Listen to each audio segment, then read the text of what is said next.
What is going on, everybody? Welcome back to DSM pregame live streaming to you exclusively here on the DSM-Media Philadelphia YouTube channel. The 4-0 Philadelphia Eagles head out to SoCal to take on the LA Rams, sitting at 2-2 on the young season. Cooper Kupp makes his return while Fletcher Cox and Sidney Brown are out today for the Eagles. On defense, Cam Jurgens also out on the offensive side of things. I am one half of your host, Dylan Davis. To my right, my faithful co-host, Scotty. On this pregame live, we are going to be giving you guys our keys to victory, our game predictions, our best bets, everything like that, and much, much more. But my man, what is going on? And happy Sunday. Happy Sunday. Happy Birds Day. Not much going on, man. Just getting the content out here, making sure we get our picks right for the day. Coming off a big Saturday in Philly sports, obviously with the Phillies getting the first dub of the NLDS against the Atlanta Braves. So yes, sir. Just trying to keep that momentum going today. Keep cooking here in Philadelphia, cooking up some good stuff. Sixers play today as well, in case anybody didn't know that. They take on the Celtics. It's just preseason. I don't think anything serious going on there. I won't be watching. But nonetheless, I'm excited for the Birds to be playing today, man. And I think this is maybe their best test of the season so far. And I think that's why I'm so excited for this game, because I know specifically for the defense, it's going to be the best test that they faced all season. Yeah, I think that's a great starting point to kick things off here. Looking at the defensive side of things, like I said to start the show, no Fletcher Cox up the middle, no Sidney Brown today, and in the secondary, obviously no Marlon Tuipulotu either on the defensive line. And you mentioned first test, and obviously the Eagles have had their different types of situations so far this year. You've had to play Week 1, Tom Brady's Ring of Honor thing ceremony in Foxborough, bad weather. That's never easy to play Bill Belichick. They get that win, right? You get the Tampa Bay Buccaneers on the road on Monday Night Football when they were 2-0, and people are starting to talk about where Baker can take this team. Obviously, they get pushed to overtime last week against the Commanders, so they've been tested in a sense. But I think defensively, it's a great point where this is the first quarterback. Obviously, you've played Justin Jefferson and Kirk Cousins, so that's primetime Kirk. That's a different story, right? This is the first test where you have a legitimate threat at the quarterback position, getting his number one target back in Cooper Kupp today. Apparently no pitch count. He will be full go. No restrictions there for the Rams. Puka Nacua has been, the story of the season so far in LA. He's been unbelievable. So that offense has been able to put up some points, man. Obviously they go into Seattle with the 12th man Week 1. They get a win there. They played really well against the San Francisco 49ers a couple weeks ago. So defensively, that's where I'm looking at first, man. How can the Eagles slow down Matthew Stafford and Sean McVay's offense today? Yeah, and to answer your question, I'll start with one of my keys to victory here, and it's pressure in Matthew Stafford. It's very simple when it comes to that today. Now, there's a lot of things that go into that in order to get pressure on Matthew Stafford, and I think I'll get into that a little bit later. But as for right now, first key to victory, you got to get pressure on Matthew Stafford. More snaps for Jalen Carter today, right? Fletcher Cox, not in the lineup, might be a blessing in disguise. And that's nothing against Fletcher Cox. It's not that I'm saying Fletcher Cox shouldn't get on the field or that he shouldn't start. I'm just saying Jalen Carter needs more snaps. It's as simple as that, and he will get those today. I'm looking for a signature Hassan Reddick and Josh Sweat. One of those guys, both of those guys, your edge rushers. It's almost like people have forgotten about these guys now with how dominant the inside of the defensive line has been with Jalen Carter and Jordan Davis and Fletcher Cox, Milton Williams, so on and so forth, right? But I'm looking for signature outings from Hassan Reddick, from Josh Sweat. They're on the edge. They're going to be able to get to Matthew Stafford the quickest in most scenarios. So those guys need to be on point today. And I also think, the pressure will help our DBs. If we can just get pressure on Matthew Stafford, it'll take a little bit of the weight off the DBs on the outside. Hopefully get James Bradbury back outside today. We'll see if Bradley Roby, baby. I believe he is active. I don't know if he's going to actually play the slot corner today, but getting Bradbury back outside, that's a huge thing. And ultimately, what it gets down to, forcing the pressure, everybody on the defensive line getting involved, taking the weight off of the corners and the DBs, forcing turnovers as well. The Eagles have forced so many fumbles this year. I believe they lead the league in forced fumbles so far. Aside from that, it's time to get some picks as well. You got 2 all-pro corners outside.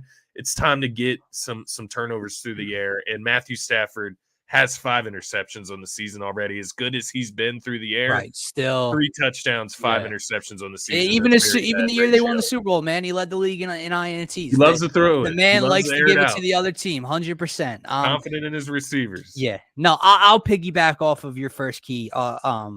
Real quick with the fact that I do agree. I think this needs to be an Eagles defensive line feast, right? We know that Matthew Stafford likes to turn the ball over. We know he's been one of the most sacked quarterbacks since getting to LA, even the year they won the Super Bowl. Like I said, that offensive line continues to take a hit. I believe they have 2 tackles, 1 out, 1 questionable today.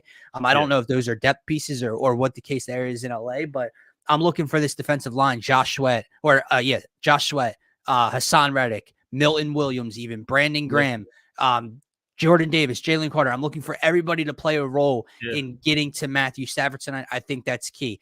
Key number 2 for me is time of possession a little bit. I think the Eagles got chewed up in the time of possession department last week against the Washington Commanders, specifically in the first half. And I attribute this to the play caller and the DC and Sean Desai here. And here's why.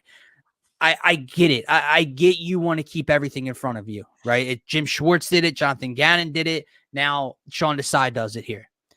You don't want to get beat deep. You don't want to give up the big plays, yada, yada. There is nothing more demoralizing than not being able to stop a team and watch them pick your defense apart for 80 yards and 9 minutes and punch it down your throat with 6 at the end. Yeah. There's nothing more demoralizing. Like, I'd rather give up the 1 or 2 big plays throughout the course of a 60-minute game than have that happen on multiple occasions and keep the Eagles offense on the field, on the sideline. Yeah. This offense is averaging 30 points per game. They need the ball. They need their opportunities. They need to fix some things in the red zone. Do not have them sitting on the sideline today because you want to keep Puka Nacua in front of you, so you're letting Matthew Stafford pick you apart for 6, 7, 8 yards at a time. The last thing I'm looking at defensively here, it's not so much a key, it's just something I'm looking forward to today with Sean Desai. That counterpunch. That in-game adjustment. And I'm not even just talking halftime adjustments. I'm talking on the fly, first quarter, 2, 3 drives in, second quarter, whatever the case may be. Can he counterpunch Sean McVay's offense? Because my fear is you're going to see Matthew Stafford come out and do what Mac Jones did week 1. And what Sam Howell did last week to them. And that is get the ball out with under 2.5 seconds, under 3 seconds, not allowing this defensive line and those edge rushers to get home and just pick their part away down the field. Can Sean Desai counter that and find ways to take the underneath stuff away if that's all they're trying to do to you? Yeah, no, you just hit a point right on the head for me here, and it's another one of my keys to victory. It kind of falls right in line with what you were just talking about. But more or less just with the entire coaching staff. And so my second key to victory here is the coaching, just coaching in general. You're going against Sean McVay today. You need to be on your P's and Q's. And with that being said, Sean Desai needs to adjust his defensive approach. It's as simple as that. You are 27th in the NFL against pass. And I get it. We've been playing up most of the time throughout this season. A lot of it's, teams and garbage time trying to catch up. But it doesn't matter. Numbers are numbers. They are what they are. We're allowing what we're allowing, and we want it to stop. So, with that being said, Sean Desai, coaching staff, trust your staffs, trust your personnel, and change the defense a little bit. We're not asking you to press your corners up full time. Just on first and second down, let's try to press up the corners a little bit. We have 2 all-pro corners out there. Right. Let them play their part. And let them be effective. And what that does, right? I said about getting pressure to Stafford, take some weight off the DBs. Let the DBs play up a little bit, take some pressure off the defensive line. Give them a little bit more time, even if it's just 1 more second to get to the quarterback, and that will completely change the game. And that's all I'm asking for from Desai here on offense. Stay balanced. We need to remain balanced. It is so fun. Don't get me wrong. It is so fun to watch us air it out to A.J. Brown down the field, Smitty down the field, everything. But it needs to be balanced today because I guarantee there's going to be a ton of eyes on A.J. Brown today. and the offense needs to adjust as well. Remain balanced. Sirianni, trust your staff. I don't know what was true about that 3rd and 11 call. Let your offensive coordinator work. Let him get comfortable and do what he needs to do to try to win this game. My last part of that key to victory, let's finally get Dallas Goedert involved. I got the jersey on. I'm feeling it today. It just feels like it's time. He's the one guy that hasn't had a game His day, this season. He hasn't had his day yet. We're waiting for the Eagles to break out as a whole. I think Dallas Goedert getting involved on offense is a way for the Eagles as a whole to break out today. So that all, once again, falls in line with coaching, which is my second key to victory here today. Yeah, no, I agree with all your points here, man. And I'll make this quick when it comes to the offense, because I don't think there should be much of a struggle or pushback from the LA Rams today. They lack what I like to call talent on the defensive side of the ball, to put it kindly, right? Outside of Aaron Donald, who, don't get me wrong, is still Aaron Donald. Cam Jurgens out today. That could be a huge mismatch for the Eagles. But outside of Aaron Donald, they do not have enough firepower. Nobody really has enough firepower, let alone this defense, to keep up with A.J. Brown and Devontae Smith and Dallas Goedert and Jalen Hurts, dual threat ability and this rushing attack. They don't have it. I have no doubt in my mind this team will be able to move the ball. I'm looking for red zone efficiency. I'm looking for 6 when I get to the red zone. I am tired of the Jake Elliott field goals. Don't get me wrong. I love Chicken Little, right? But something's got to give. You mentioned the balanced play calling. When you get inside the 20, inside the 15, how about we mix it up, man? Yeah. We don't need 3 straight runs or 3 straight dropbacks and shots to the end zone. Where is Dallas Goedert inside the 10-yard line or 15-yard line? It makes no sense to me. So I agree with everything. They have to punch their tickets when they get to the red zone. And lastly, you're looking for Dallas Goedert, and I love the pick as well. But man, let RB1 cook. You know what I address him as.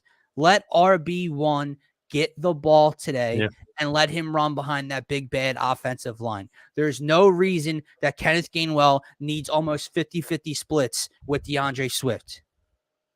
80-20, 75-25, sure.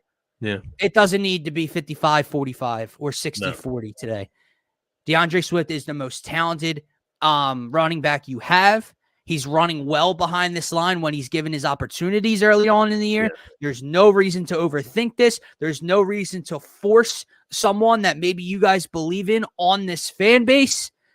Kenneth Gainwell can be used sparingly. He does not need the ball 14, 15 times. That's ridiculous with what you've seen him do versus DeAndre Swift's, a.k.a. RB1's production so far. So give him the ball and punch your ticket when you're in the red zone, and I think they'll do that today. Yeah, I love that as well. DeAndre Swift, a guy I've been hammering the table for, as I know you have as well. So never against giving him the rock. My last one here, my last key to victory, and it kind of, once again, falls in line with what you were just talking about, but more or less to that talent or lack thereof on that Rams defensive unit. Don't let Aaron Donald game break. Don't let him make a difference in the game. He can get pressures, right? He can get in Jalen Hurts' face, whatever the case, get a run stop behind the defensive line. Don't let him break the game, because that is the only way that the Eagles offense is getting stopped. In order to do that, run the football. Yeah. Falls in line with exactly what you said. Run the football, stay balanced on offense, protect that backup right guard, whoever they decide to throw in there into that role, if it's Opeta, whatever. Protect him. Don't do what the 49ers did and let their tight end out there on an island against Hassan Reddick, a premier pass rusher. Same thing. Don't let your right guard go one-on-one with Aaron Donald in the middle of the line. Like, that should not happen. Aaron Donald has never had a sack against the Eagles, surprisingly. So let's not let him get his first one today. Let's let him game break. There's no reason the Eagles shouldn't score 30-plus points today. And all very well. I'm expecting a bounce-back game from the defense. They very well may need to score 30-plus points today to win.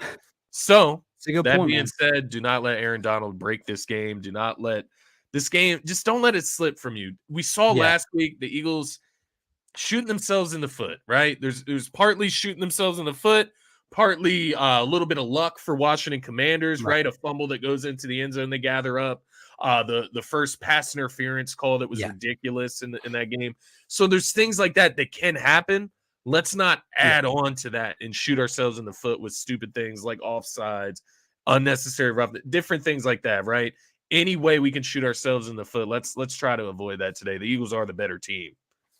I think the biggest thing for me is you brought up the fact how this offense can score 30 and they might need to.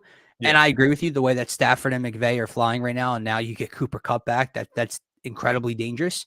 I know the Eagles are beating up a little bit on the defensive side of the ball, but I can't have that today, man. Like if you're looking to not only secure wins, and that is the biggest goal, that's the only goal each week, right? But if you're looking for positives to take forward, I need to see a difference within this defense that I haven't seen this year and in previous years under former defensive coordinators that will not be named.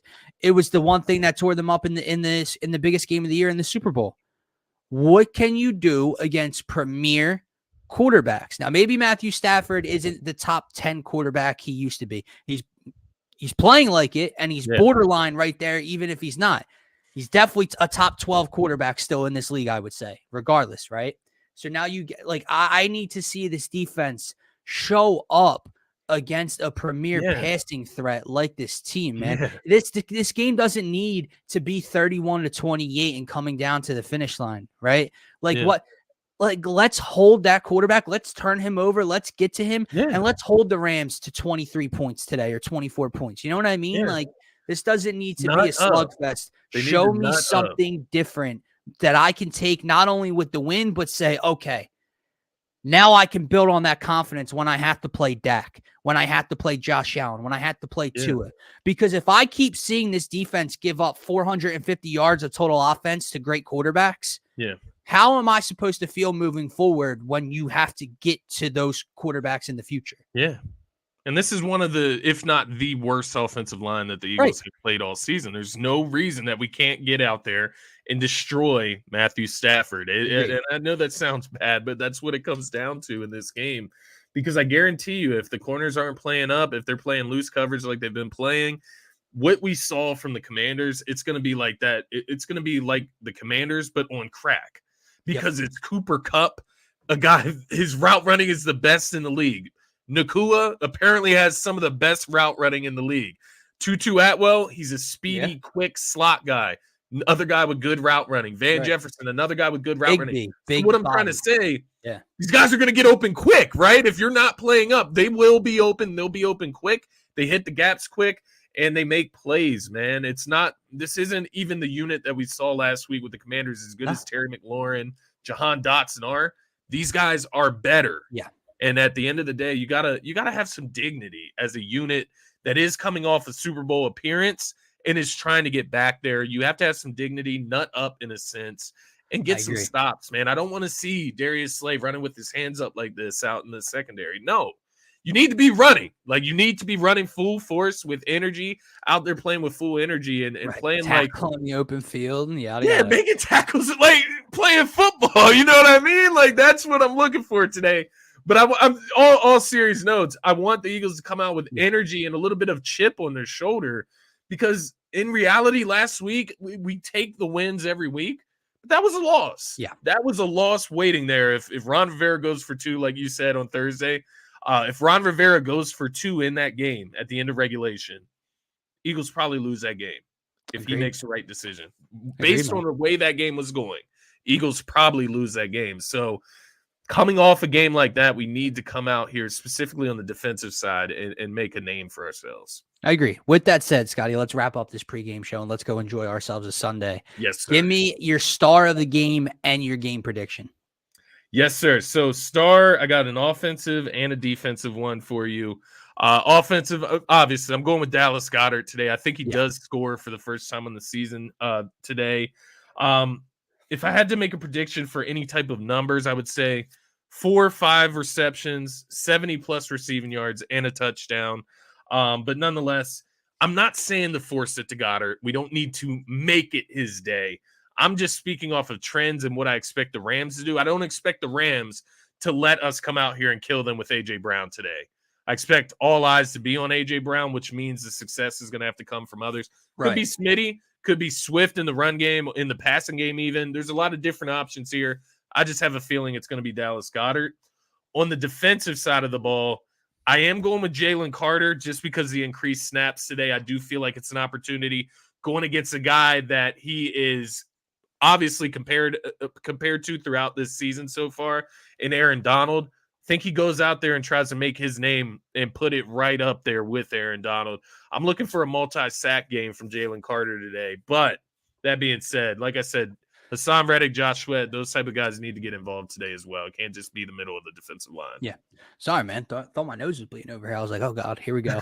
No, I love the picks. I do agree. Dallas Goedert has to find the end zone at some point. My man came out and said he's looking to join the 1,000-yard club, and everybody could do it this year, and he just hasn't been a factor really at all. And I think it's even more noted for me because, you know, when I'm looking for red zone efficiency and I'm looking for touchdowns instead of field goals, use that red zone target threat that he is, man. So I agree. Defensively, though, I'm going to go with Darius Slay. I think that you talked about the interception issues that Stafford still has. I think that Slay gets his former QB today out in LA, and maybe not return it for 6, but still return it for a big play like he likes to do. But I'm going to go with an Eagles win. I think that this defense surprises us today. I think they turn Matthew Stafford over. I think they're able to get off the field on key third downs.